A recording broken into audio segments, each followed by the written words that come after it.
பாருங்கள், ஒரு ஆள் எவ்வளோ வேணால் சம்பாதிக்கிட்டோம். நிறைய சம்பாதிக்கிறவங்க கூட ஃப்ளைட்டில் போகிறதில்ல, அப்படி தானே? ஃப்ளைட்டில் போகிறதில்ல. நிறைய சம்பாதிக்கிறவங்க ஃப்ளைட்டில் போகிறதில்ல. ஆனால் இங்கே வந்து இந்த வார்த்தையெல்லாம் கேட்ட பிறகு இப்போ ஆசை வருது. ஒரு முறையாவது என்ன பண்ணிடணும், போயிட்டு வந்துடணும். என்னத்தை சம்பாதிச்சோம், போயிட்டு வந்துடலாம். போயிட்டு வந்த பிறகு ஒரு ஒரு ஆசை வரும். ஆஹா, இது நல்லா இருக்கு, இனிமேல் ட்ரெயினை என்ன பண்ணு, நிறுத்து. அப்போது அதில் போகணுன்னா என்ன பண்ணணும்? இன்னும் கொஞ்சம் நல்லா சம்பாதிக்கணும், சும்மா இருக்கக்கூடாது. இந்த மாதிரி உட்காந்து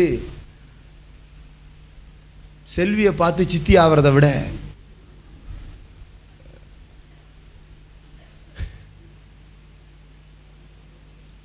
நம்ம ஏதாவது கைத்தொழிலாவது என்ன பண்ணலாம், செய்யலாம். கையில் ஏதாவது பின்னுவோம், பின்னி கொடுத்து ஏதாவது ஒரு வருமானத்தை என்ன பண்ணுவோம், ஈட்டலாம். இப்போ சில பேர் யோசிக்கிறீங்க, கரெக்ட் பிரதர், நீங்கள் சொன்னது தப்பு, நாங்கள் பார்த்துக்கிட்டே தான் செய்கிறோம் அப்படின்ற. ஐயோ, ஏன் கேட்குறீங்க? சலூனுக்கு போகிறதுக்கு எனக்கு பயமாக இருக்குது. அவன் இங்கே கத்தியை வச்சுக்கிட்டு அங்கே தான் பார்த்துக்கிட்டு இருக்கான். நான் எப்பா இங்கே பாருப்பா, நான் முன்னால் நிற்கணும்பா, இங்கே பாருப்பா. அதில் ஒன்றும் ஆகாதுண்ணே, ஒன்றும் ஆகாதுன்னா எனக்கு பயமாக இருக்குது. எங்கே போனாலும் ஒன்று இருக்குது. வேலை எப்படி நடக்கும்? உப்பு போடுறோமா சர்க்கரையை போட்டோமா தெரில, ரெண்டையும் போட்டுறேன் சில நேரத்தில் அப்படின்றாங்க. எதையோ பார்த்துட்டு எதையோ செய்கிறோம்ட்டு. நான் சொல்கிறேன், ரெண்டு வேலையை ஒரே நேரத்தில் செய்கிற அளவுக்கு திறமசாலிகள் நம்ம இன்னும் ஆகலை. ஒரு காரியத்தை கவனமாக செய்கிறது தான் விஷயம் இருக்கிறது.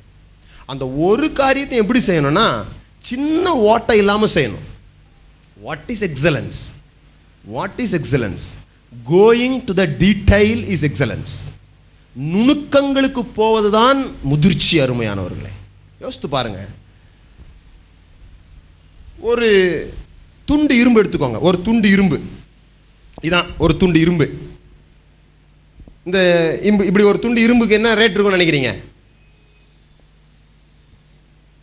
ஒரு 75 ரூபா இருக்குமா?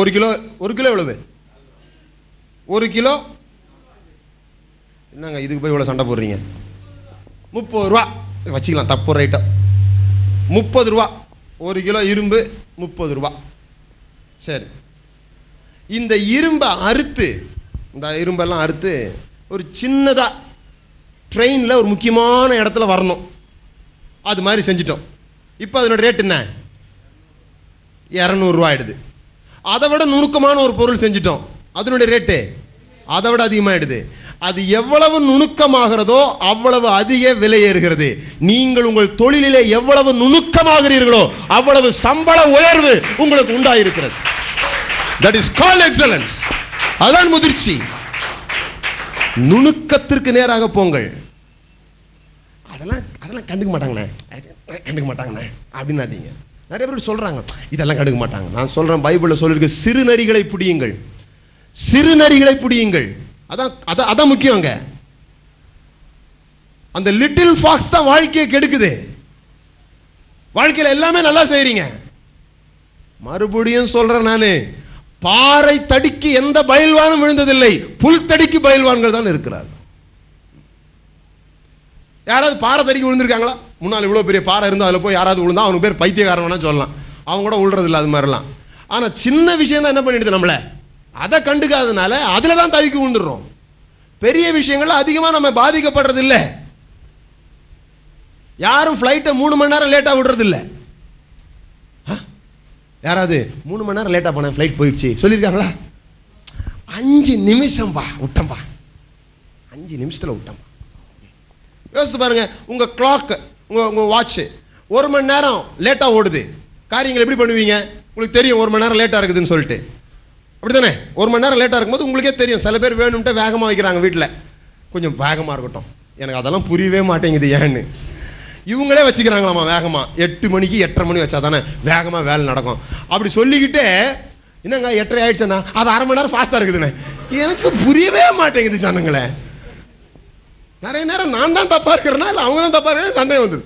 8:30 மணிக்கு வச்சோம்ல, அப்போ அதுக்கு தகுந்த மாதிரி நடந்தணும்ல. என்னங்க 8:30 ஆயிடுச்சுன்னா அது 1/2 மணி நேரம் ஃபாஸ்ட்டாக தான் செஞ்சுக்கிட்டு இருக்கேன். அப்புறம் எதுக்கு 1/2 மணி நேரம் ஃபாஸ்ட்டாக வச்சுங்க? அப்புறம் வேகமாக வச்சோம், அப்போ செய்யலையே.